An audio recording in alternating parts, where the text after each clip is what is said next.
বৈশাখীর রঙে রঙিন এখন ইতালি, বর্ণিল সাজে নারীরা বৈশাখ উদযাপন করছে। কি বলবে এই আয়োজন প্রবাসের মাটিতে?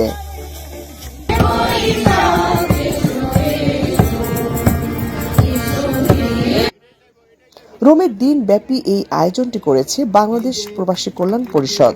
উপস্থিত ছিলেন ইতালিস্থ বাংলাদেশ দূতাবাসের কর্মকর্তা সহ অসংখ্য প্রবাসী বাংলাদেশিরা। আয়োজনে হাজার বছরের বাঙালি ঐতিহ্য যেন পরতে পরতে ফুটে উঠেছে। বাংলাদেশের ঐতিহ্যকে যেভাবে এখানে তুলে ধরা হয়েছে, আমরা পরিবার পরিজন নিয়ে এসেছি, অনেক সুন্দর হয়েছে।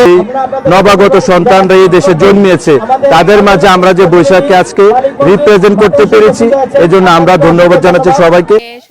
শুভেচ্ছা। আজকে যে প্রোগ্রামটা হয়েছে, আমরা বাঙালিরা অনেক খুশি। বাংলাদেশকে রিপ্রেজেন্ট করাটা আমাদের দায়িত্ব এবং কর্তব্যের মধ্যে পড়ে। প্রবাসী বেড়ে ওঠা বাংলাদেশি সন্তানরা বুকে ধারণ করবে এই বাংলার কৃষ্টি ও সংস্কৃতিকে, বললেন আয়োজকরা। এই যে কৃষিকালচার, পয়লা বৈশাখ কি, আমাদের বাংলাটা কি, সেটা তুলে ধরার জন্য ইটালিয়ান, বাঙালি সহ বিভিন্ন দেশের লোকজন আজকে এখানে উপস্থিত ছিলেন। সুন্দরভাবে সফলভাবে আমরা আমাদের দ্বিতীয় প্রজন্মের কাছে, আমার প্রবাসীদের কাছে আমাদের বাংলা কৃষিকালচার তুলে ধরতে পেরেছি, বিদায় আমরা অনেক আনন্দিত।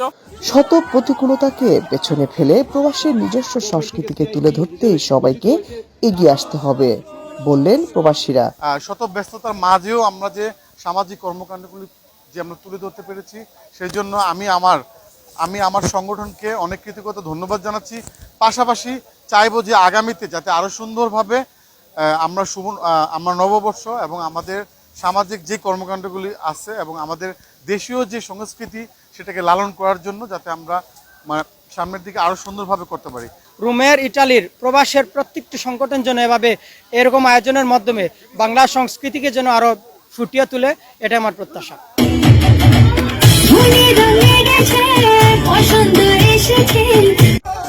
বৈশাখীর গান, নাচ আর ইতালিতে প্রবাসী প্রজন্মদের বাংলা ভাষা ও সংস্কৃতির বিকাশের অন্যতম শিক্ষালয় সঞ্চারী সঙ্গীতায়নের শিক্ষার্থীদের পরিবেশনা ছিল আয়োজনের অন্যতম আকর্ষণ। লাবণ্য চৌধুরী, ৭১।